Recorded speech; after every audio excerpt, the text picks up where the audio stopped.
Word.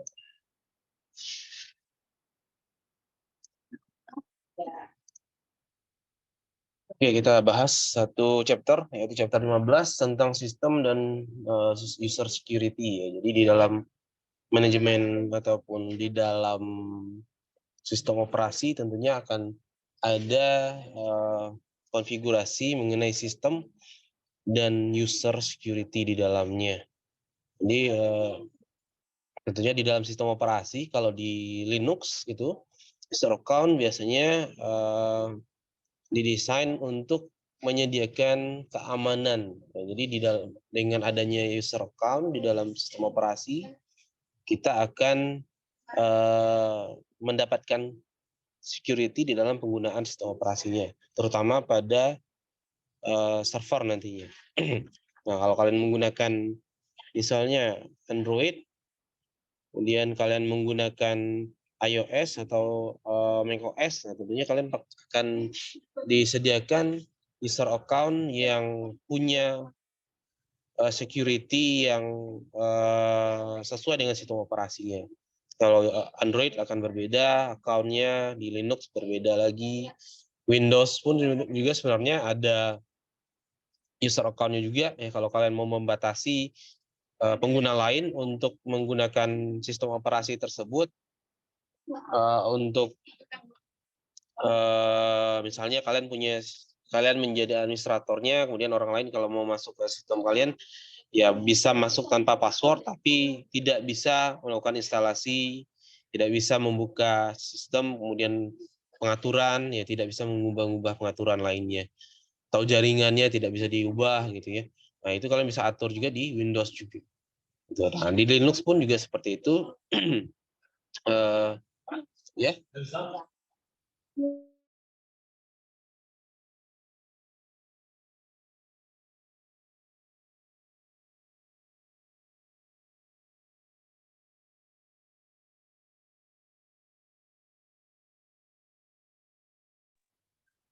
Oke, maaf, tadi ada sedikit apa namanya perluan ya dari saya. Nah, jadi di dalam user account itu biasanya ya, jika kita punya user account di dalam sistem Linux itu akan ada grupnya juga sekaligus. Jadi dia dimiliki oleh sebuah grup ya, atau grup ya, pada saat kita membuat account user itu biasanya langsung masuk ke dalam sebuah grup, atau dia akan membuat sebuah grup dan langsung masuk ke dalam grup tersebut. Ya, nanti kemudian akan membuat sebuah user tersebut bisa mengakses sebuah file ataupun directory tertentu. Ya.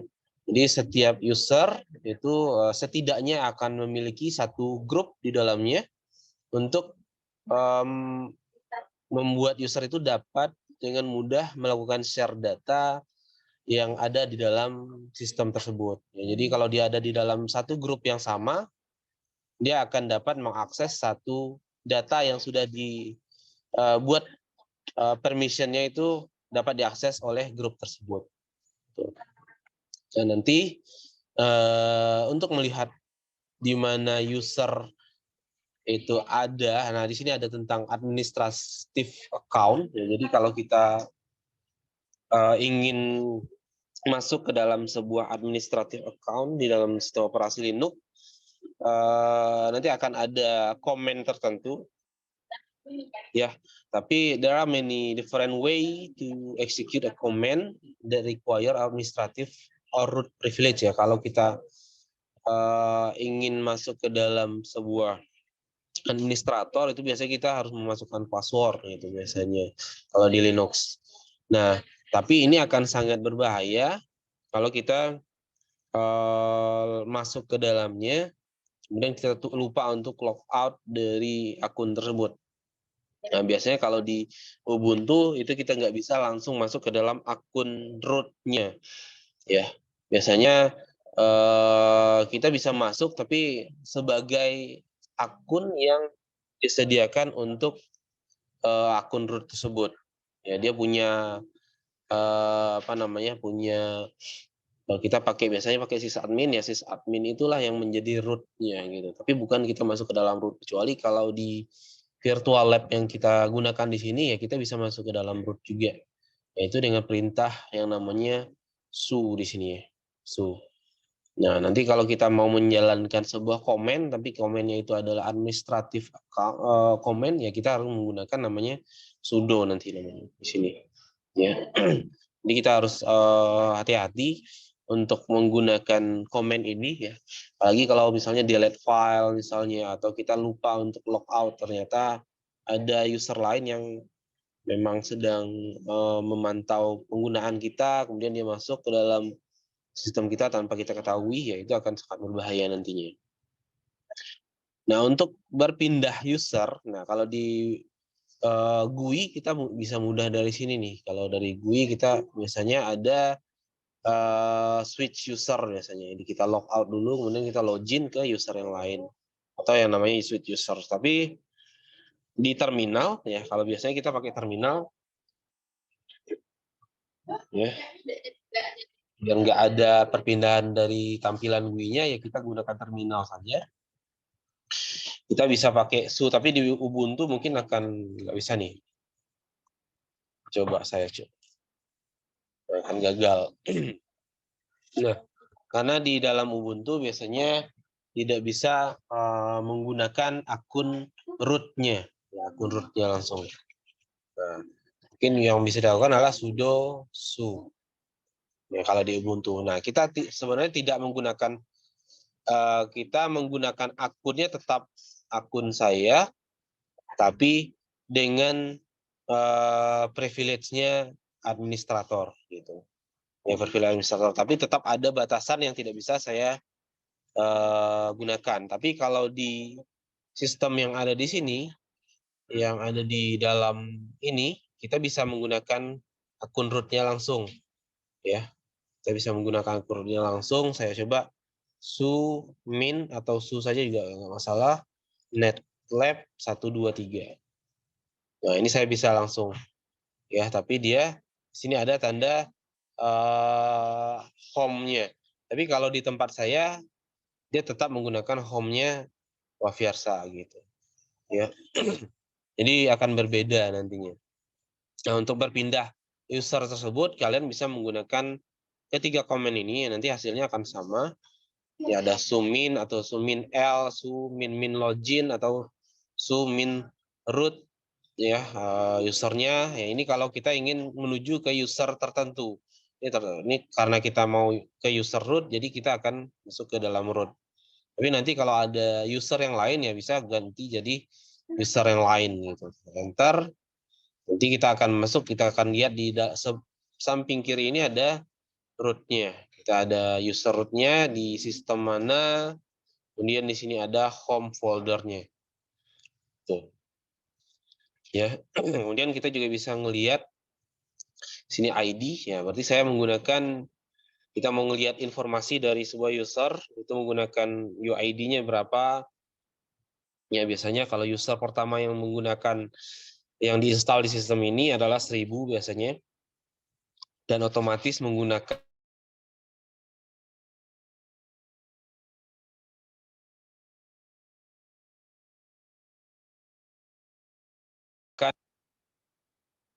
kemudian install printer yang ini, dan install yang lainnya, dia akan menjadi grup secondary grupnya.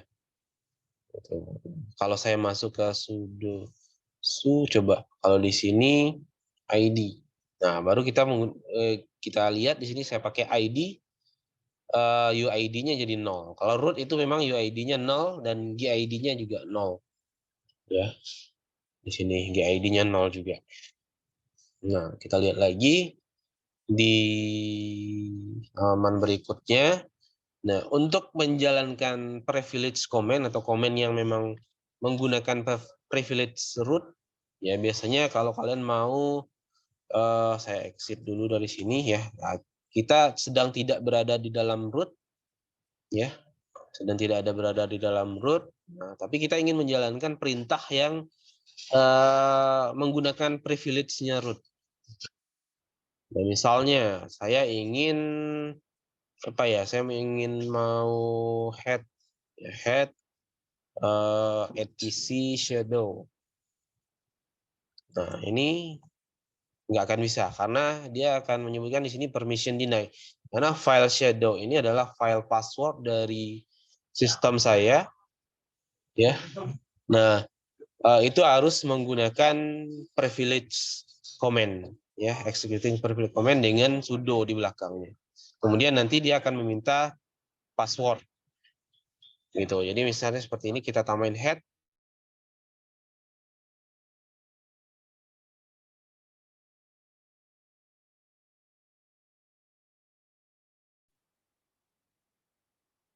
Seharusnya kalau saya ada di tab yang baru, saya jalankan sudo head etc.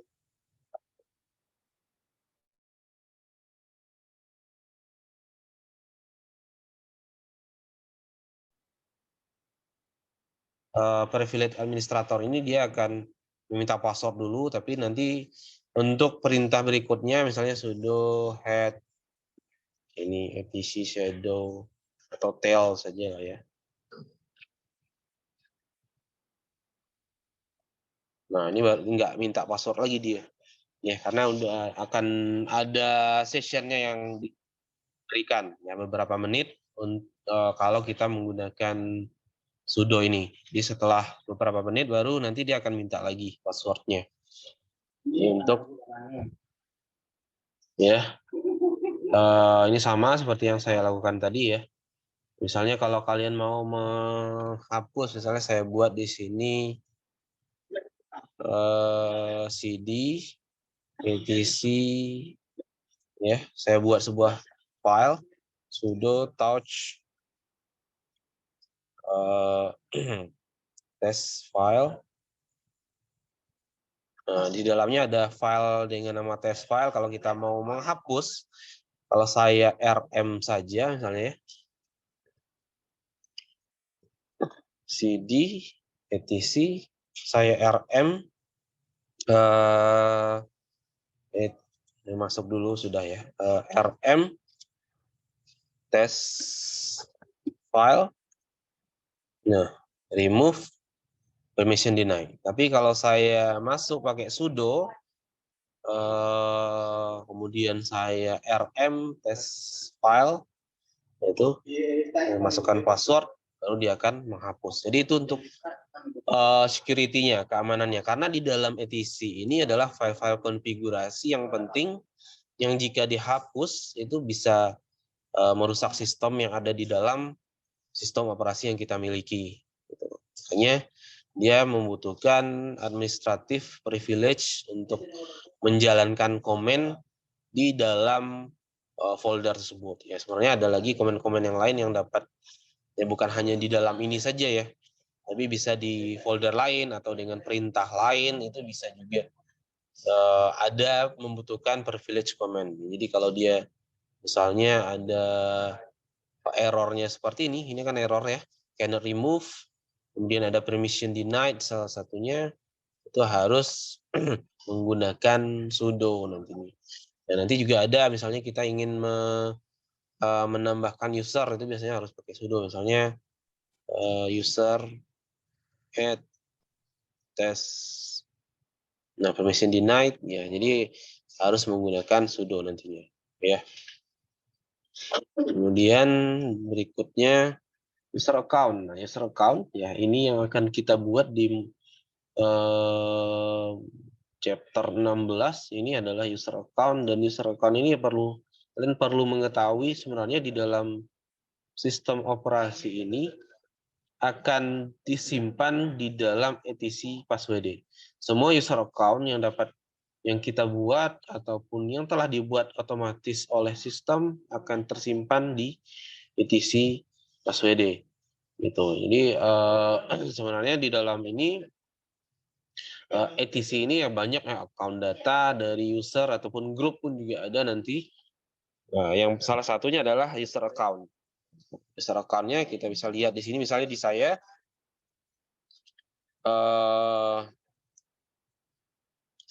cat aja etc. Nah ini ya, saya perkecil aja biar kelihatan. Nah ini ada semua user yang ada di dalam sistem saya.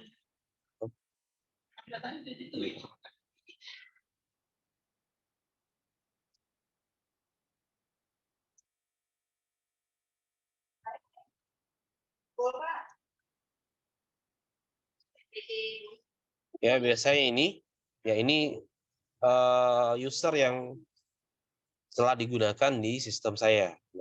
User yang utama saya adalah ini. Ya, user utama saya ini. Nah, yang ini user yang saya gunakan. Kemudian sisanya kalau di belakangnya itu ada no login, itu berarti user yang otomatis dibuat oleh sistemnya. Misalnya pada saat kita membuat apa ya di sini sambanya mas game misalnya ini otomatis oleh sistem. Kemudian email, ya. Kemudian apa lagi ya yang saya paham saya tahu aja di sini. Biasanya ada Samba juga. Jadi ada beberapa yang memang yang ada no login di belakangnya itu bukan dari sistemnya, yang bukan user yang dapat kita gunakan untuk login menggunakan terminal ini.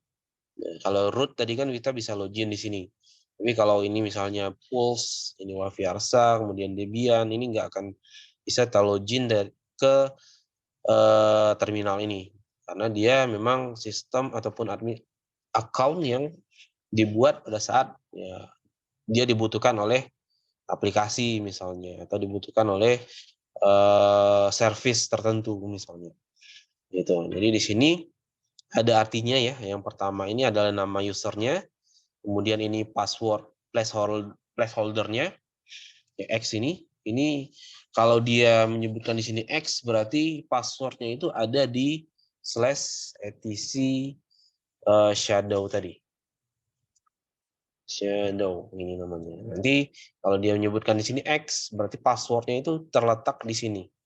Tapi yang terletak di situ nanti kita akan lihat bukan password yang plain text-nya ya, dalam bentuk teks gitu. Nanti bentuknya akan berbeda. Nah, kemudian di sini ada user ID, di sini group ID, ini comment, ini home foldernya, dan ini adalah shell yang digunakan. Gitu. Nah, ya. Jadi semua yang ada di dalam ya ini ada polanya ya filenya ini ya, kalau kita buat satu user baru nanti dia akan membuat bentuk satu baris ini juga. Ya kalau kita membuat sebuah user baru. Nah, kita lihat lagi di modulnya. Ya ini sama ya. Dan seperti yang saya jelaskan tadi ya ini user name-nya apa nama usernya ya. Ya, sebenarnya kalau mau ngelihat nama user juga bisa dari sini ls min l. Nah, itu kalau user kita bisa lihat di sini nih user ini grup. Ya, biasanya user itu sebuah file itu akan dimiliki oleh user dan grup tertentu. Makanya dia akan security-nya seperti itu. Nah, ini makanya dia sebutkan di sini ls min l ya. Ini ada password placeholder kalau X ya. Now, the X in this field indicates to the system that the password is the shadow file. Ya, ada di shadow file. Kemudian ada user ID sini, kemudian group ID berikutnya dan comment, home folder dan shell yang digunakan. Itu. Ya kalau kita ingin mencari satu user tertentu ya kita tinggal gunakan grep yang kita pelajari sebelumnya. Ya. Sini grep nama saya ya atau kita grab no login yang semua yang menggunakan atau minvi ya coba minvi no login di file etc passwd. Nah, ini semua yang tidak menggunakan no login ya. Kalau saya pakai minvi itu berarti kebalikannya. Ya saya memfilter yang tidak ada teks no loginnya. Berarti inilah user yang memang dibuat oleh sistemnya dari sepengetahuan dari user utamanya. Ya, tapi kalau yang lain itu usernya dibuat oleh sistem, kadang tanpa kita ketahui juga ya. Ada root, ada synchronize, ada like TM ini untuk display manager ya. Kemudian tapi yang paling utama adalah ini user saya gitu ya. Kemudian kita lihat lagi password. Nah, password itu ada ya ini kita masih berbicara mengenai filenya ya. Kalau di sini kan user account ada di etc password. Nah, kemudian passwordnya sendiri yang ada di password placeholder-nya itu adalah etc shadow. Isi dari etc shadow itu kita lihat di sini tail pakai sudo ya, jangan lupa pakai sudo tail etc shadow.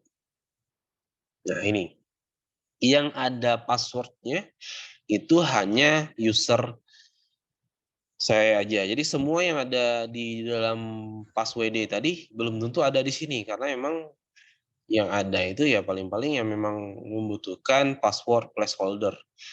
Yang ada itu yang misalnya yang nama saya dia menggunakan enkripsi ya, ini menggunakan enkripsi dari sini sampai sini berapa karakter nih. Coba lihat. Lihat copy kemudian text editor saya copy berapa karakternya. Oh, nggak kelihatan ya berapa karakternya.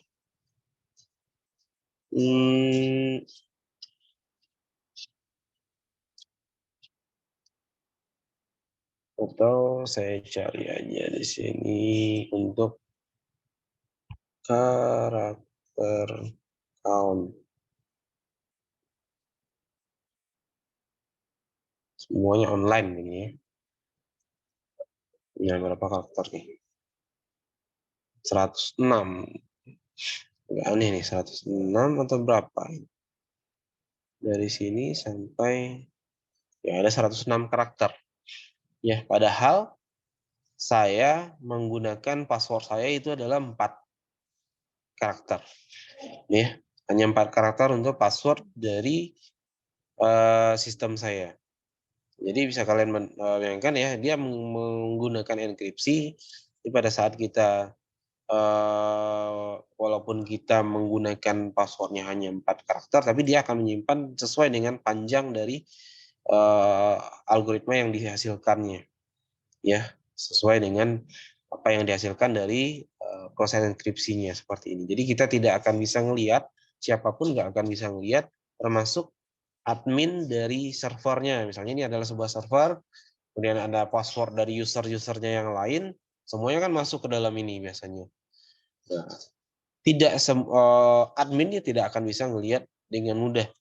Ya walaupun sebenarnya bisa saja ini di decrypt atau dengan cara menggunakan dekriptor, tapi tentu akan membutuhkan waktu dan akan sangat sulit untuk membuka passwordnya dan mendapatkan passwordnya yang benar.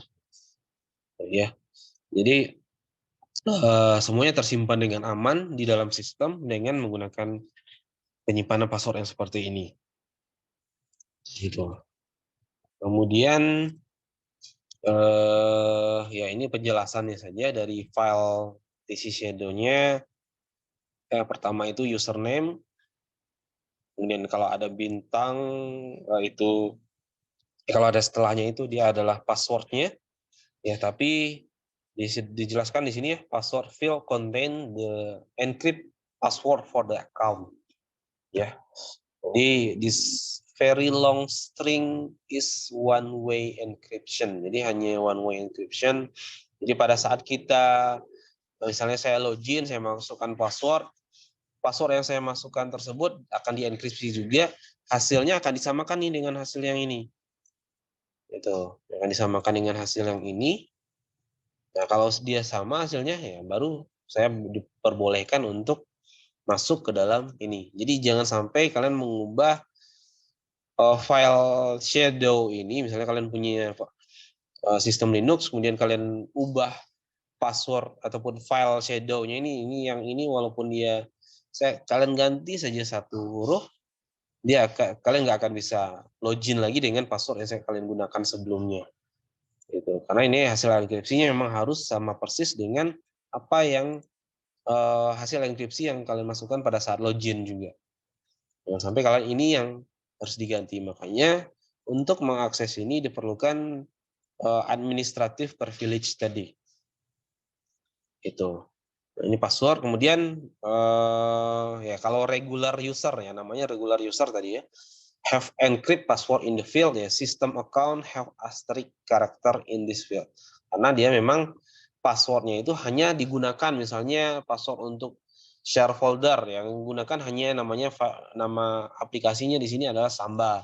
Ya hanya Samba itu saja yang bisa menggunakan usernya itu. Ya, misalnya untuk untuk printer spoiler misalnya. Nah, itu ada akunnya misalnya ya. Jadi hanya service dari printer spoilernya itu aja yang bisa mengakses usernya tadi. Jadi dia tidak membutuhkan enkripsi lagi gitu ya. Jadi prosesnya hanya dilakukan oleh sistem saja. Kemudian di dalamnya juga ada kalau kita ngelihat di sini ada data-data yang lainnya ya, walaupun di sini yang pertama di sini ada 18751 ini last change ya. Tapi di sini untuk datanya 18.000 ini ada 16.874. Ini berapa hari setelah tahun ini ya. Ya password diganti. Makanya ini beda nih. Yang berapa hari setelah tanggal ini. Dia menggunakan acuannya tanggal 1 Januari 1970 yang disebut dengan epoch time. Ini ya. Itu untuk labelnya saja. Kemudian ada 0, minimumnya berapa. Kalau dia 0, kita dapat ganti passwordnya berapa kali pun kita inginkan. Kemudian ada maksimum, ya. Di sini indicates dan maximum number of day password is valid. Ya, berapa lama passwordnya valid. Jadi ini dibuat kalau dia 99.999 the maximum possible value, dan user tidak harus mengganti. Nah, kalau kita mau usernya tiap bulan harus ganti password atau tiap 1 tahun harus ganti password, ya kita bisa atur di sini. Tapi kalau nilainya seperti ini, ya kita tidak harus mengganti password. Tidak ada aturan untuk mengganti password dalam sistem ini. Kemudian ini 7 ya, berarti yang terakhir ya. Di sini ada 7, nilainya 7 di belakang ini. Ini biasanya kapan setelah passwordnya mau expire, berapa hari dia akan memberitahukan bahwa passwordnya akan expire. Nah, setelah itu ada inactive, ada expire. Nah, itu tidak diisi di sini. Kalau kita menggunakan, ya di sini kan ada field kosong, di sini juga ada 2 field kosong. Itu isinya untuk yang expire, inactive, expire, dan reserve. Ya, ada 3 ya ternyata. 1, 2, di belakangnya ada 1 lagi. Tuh, jadi ini ada artinya, ada polanya ya. Ada titik 2 di sini, ya ini ada polanya. Jadi ada, kalau kita ingin masukkan datanya ya silakan, kalau tidak ya bisa ada yang dikosongkan juga. Tuh. Nah, atau kalau kalian tidak mau untuk mau mengakses, melihat user, ya bisa menggunakan get n ini juga ya. Tapi biasanya kalau hanya etc password saja sih nggak masalah sih, asal jangan kalian mengubah yang shadow-nya tadi saja sih. Kemudian sistem account, nah yang tadi saya sebutkan ya. Jadi di dalam sistem operasi ini juga ada yang namanya sistem account. Ya, user login ya into the system using regular user account. Kalau kita login pakai terminal atau pakai GUI, itu biasanya menggunakan regular user accounts. Biasanya account-nya memiliki user ID, ya nilai user ID-nya di atas 500 atau mungkin ada juga yang di atas 1000. Itu ya. Kemudian kalau root user itu user ID-nya 0. Ya. Kemudian ada lagi ya, ada account tambahan yang tidak didesain untuk kita user biasa untuk melakukan login. Biasanya user ID-nya itu ada di nilai 1 sampai 499 atau yang biasa kita sebut dengan sistem account yang kita lihat di sini tadi ya, etc secret etc password. Nah, kita bisa lihat ya nilai dari user account-nya itu ada misalnya Demon ini 1, bin 2, SCS 3 ya. Tidak ada yang lebih dari 500 ya, salah sini ini. Hanya sampai 126 ya. Nah, kecuali account saya ya. Ini regular account, dia akan ada yang mulai dari 500 ke atas, ada yang mulainya 1000. Kalau Ubuntu dia menggunakan 1000 di sini. Ya kalau kalian buat account baru lagi, dia akan 1001 akan ikut ya. Nah, di sini. Nah, ini namanya sistem account ya, didesain untuk to provide account for service that running on the system. Jadi sebelumnya kita udah ya, walaupun ada satu kelas mungkin ya yang belum, di sini kita ada sistem monitor. Nah, tentunya di sini kan ada banyak proses nih. Nah, proses-proses di sini tentunya ada service-servisnya yang menggunakan account tertentu yang ya tidak harus, ya kadang ada juga yang memang usernya ini semuanya pakai user saya.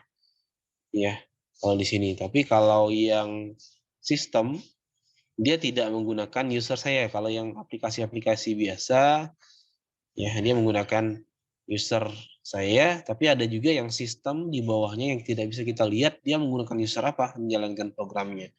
Itu kadang dia menggunakan user yang memang bukan regular user. Ya. Sini ya. Jadi biasanya ditandai dengan ini di belakangnya ada USR SBIN no login, di belakangnya ada no login. Itu udah pasti adalah sebuah user system ya, atau apa namanya istilahnya tadi ya, sistem account ya, tadi istilahnya sistem account. Kemudian juga untuk password placeholder-nya biasanya hanya bintang saja ya, karena dia yang nggak membutuhkan passwordnya tadi. Nah, kemudian ada group account ya, untuk melihat data ini kita bisa ngelihat masih di dalam folder etc ya, etc cat etc group. Nah, kita bisa ngelihat grupnya ada di sini, ada banyak juga ya, hampir sama, mungkin sepertinya akan hampir sama banyak dengan user account ya, karena biasanya kalau kita membuat user account itu akan otomatis ada grup account-nya, walaupun tidak semuanya. Ini seperti saya ini, Yofiar saya ini menjadi satu grup. Nah, ini kemudian ini ada aplikasi LXD, dia grupnya adalah Versa. Jadi berarti kalau ada user yang ada menggunakan grup ini, dia akan menggunakan grup ini, Versa. 1, 2, 3, 1, 2, ada berapa ya? 3, ya. Nah, dia jadi menggunakan grupnya Versa gitu. 4 di sini juga. Dan ya ada banyak ya kalau grup yang namanya saya ya. Nah, ini kita akan bisa ngelihat ya grup ini buat apa. Ya, jadi ini untuk melihat ya level dari akses sebuah sistem Ya, selain menggunakan user account, kita juga bisa menginterpretasikannya dalam bentuk grup. Jadi kalau dia masuk ke dalam grup, ya misalnya saya buat di sini ya, ls min l. Di sini kan ada dua di sini ya, ada Versa, ada Versa. Kemudian kalau file ini saya buat grupnya bisa diakses oleh grup yang lain gitu. Ya bukan hanya Versa saja. Nah, ini untuk lihatnya di sini. Kita akan belajar ini di permission di sini. Di bagian yang bentar, agak lemot. Yang bagian di sini nanti. Ownership dan permission. Gitu ya. Nah, itu kita akan lihat di sini ya. Ini untuk grup. Permission dari grup. Yang Versa ini berarti hanya bisa read filenya saja. Ya, kalau saya ganti di sini grupnya misalnya grup Daniel misalnya.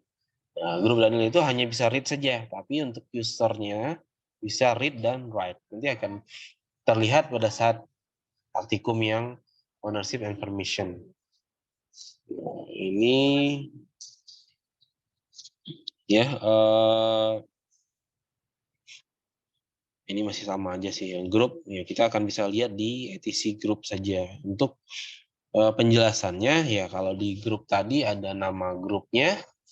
Kemudian X itu masih sama, password placeholder, kemudian di sini ada user ID-nya, kemudian di sini adalah di sini user list yang menggunakan grup ini, gitu, ya. Jadi kita bisa lihat kalau mana ya tadi cat etc group tadi. Nah ini nama saya banyak di sini karena dia banyak menggunakan sistem tertentu ataupun aplikasi tertentu, misalnya LP admin mungkin. Ya saya banyak menggunakan ini juga. Kemudian untuk plug dev, kemudian untuk sudo tentunya harus bisa menggunakan sudo agar bisa menjalankan privilege ataupun administratif privilege-nya. CD-ROM, kemudian dan lain-lain sebagainya. Tuh, kalau kita mau lihat lagi grep ataupun ya tail etc password. Cil ya. Oh, kelihatan di sini ya. Anda melihatnya. ID. Nah, ID. Ya, saya pakai ID. Kita kelihatan nih grup apa saja yang saya ikuti. Yang pertama itu Versa, yang utamanya ya. Ini adalah primary grupnya. Kemudian ini grup-grup yang lain yang diikuti oleh user saya ini.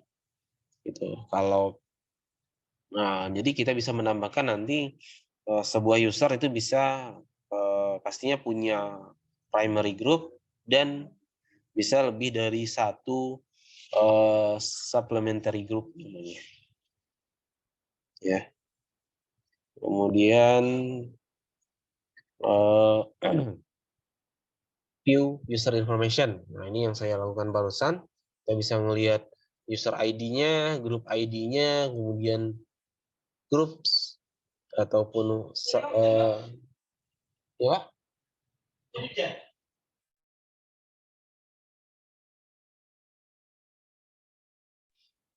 Ya, kemudian ada grup yang diikutinya. Kita bisa menggunakan ID. Ya, pada saat kita menjalankan ID, dia tentunya akan memberikan ataupun menampilkan informasi mengenai user yang sedang digunakannya. Ya, jadi kalau ID root sama ya. Nah, itu juga. Kalau mau user tertentu ya diikuti dengan nama usernya.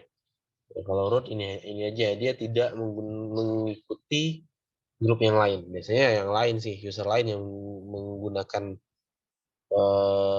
grupnya root ini.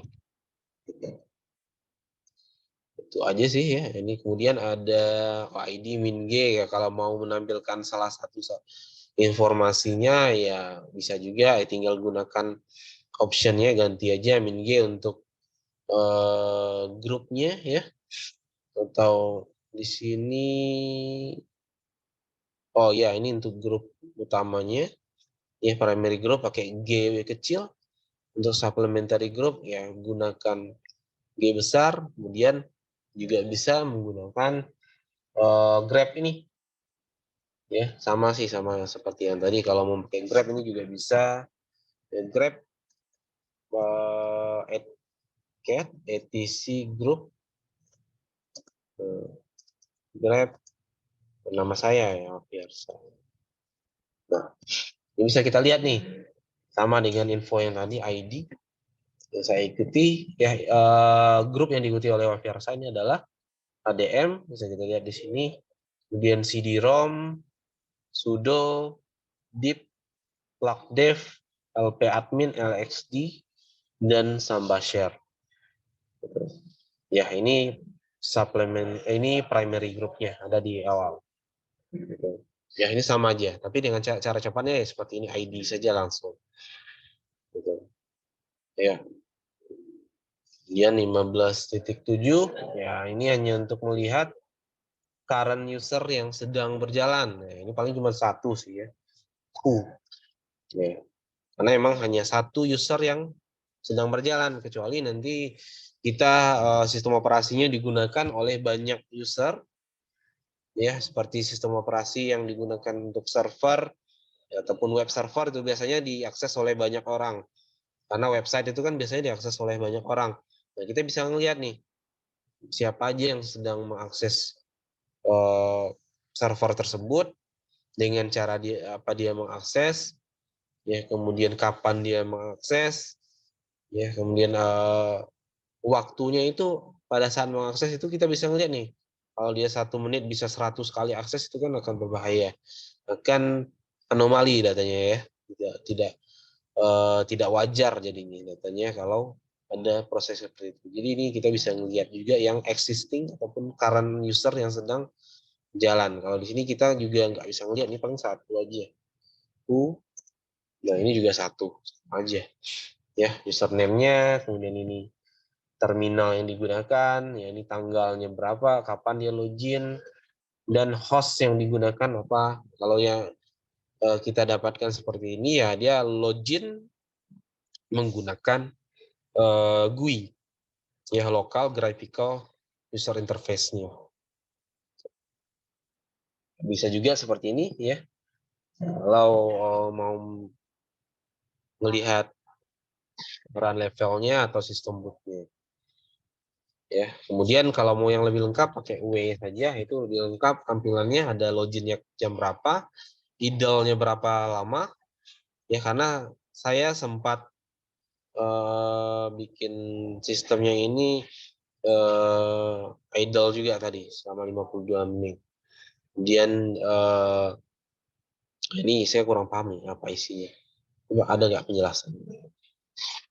GCPU total CPU time used by all process run since login.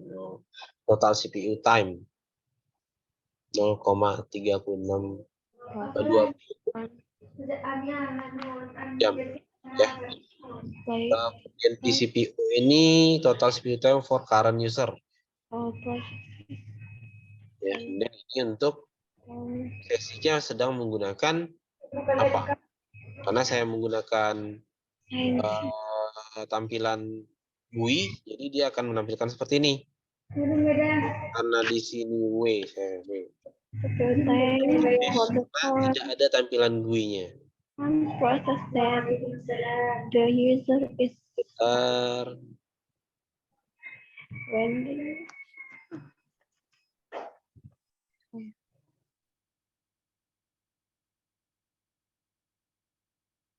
Oke, ya terakhir view login history. Ya, login history itu hanya menggunakan perintah last. Ya, ini hanya ngelihat login history ini karena PC saya udah banyak loginnya ya. Jadi hasilnya akan banyak seperti ini. Ada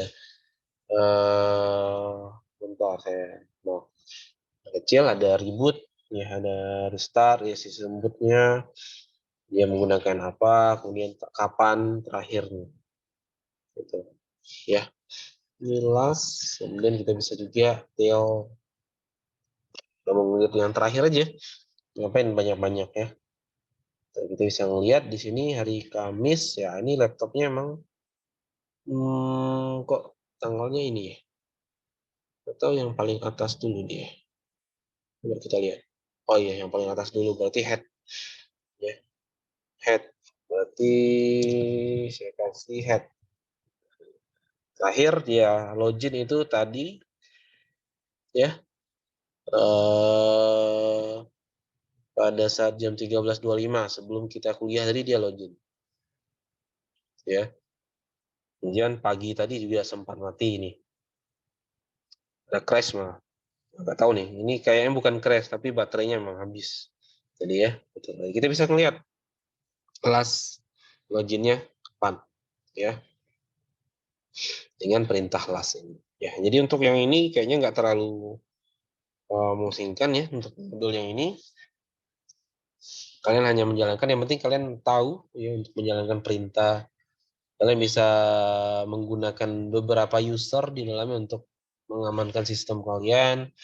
Ya, ini bukan hanya di sistem Linux saja, tapi juga dapat dilakukan di sistem operasi yang lain juga.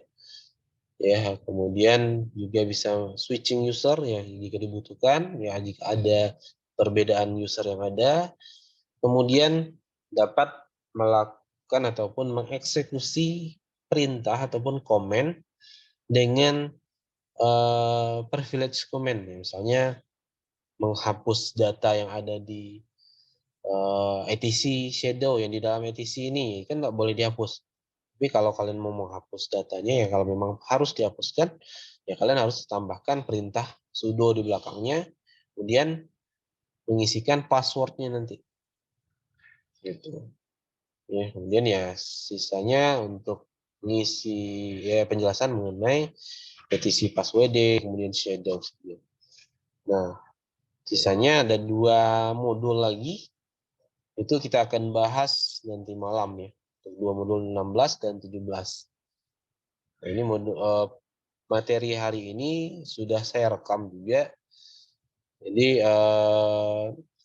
setelah ini saya akan upload langsung ke YouTube ya nanti. Silakan bagi yang memang sebelumnya belum terlambat untuk mengikuti perkuliahan, ya saya harap untuk dapat mengikuti perkuliahan lewat YouTube saja. Oke, jika ada pertanyaan ya bisa disampaikan langsung nanti malam atau ke video YouTube yang akan saya upload nanti. Oke ya, karena saya siang ini juga ada jadwal ternyata. Ya saya baru tahu nih, ternyata ada jadwal uji kakak tingkat kalian. Jadi saya rasa cukup untuk hari ini ya. Untuk jika ada pertanyaan, saya sarankan untuk nanti malam saja karena nanti malam waktunya lumayan panjang ya. Karena besok juga tidak ada kegiatan harusnya ya. Jadi saya rasa cukup untuk hari ini. Terima kasih atas kehadiran rekan-rekan sekalian. Sampai ketemu nanti malam ya. Saya akhiri pertemuan kita. Wassalamualaikum warahmatullahi wabarakatuh. Waalaikumsalam warahmatullahi wabarakatuh. Terima kasih. Asensinya nanti saya Waalaikumsalam isi ya. warahmatullahi wabarakatuh. Atau nanti sekalian nanti malam ya. Terima kasih, Pak. Ya, Pak. Terima kasih, Pak. Salam.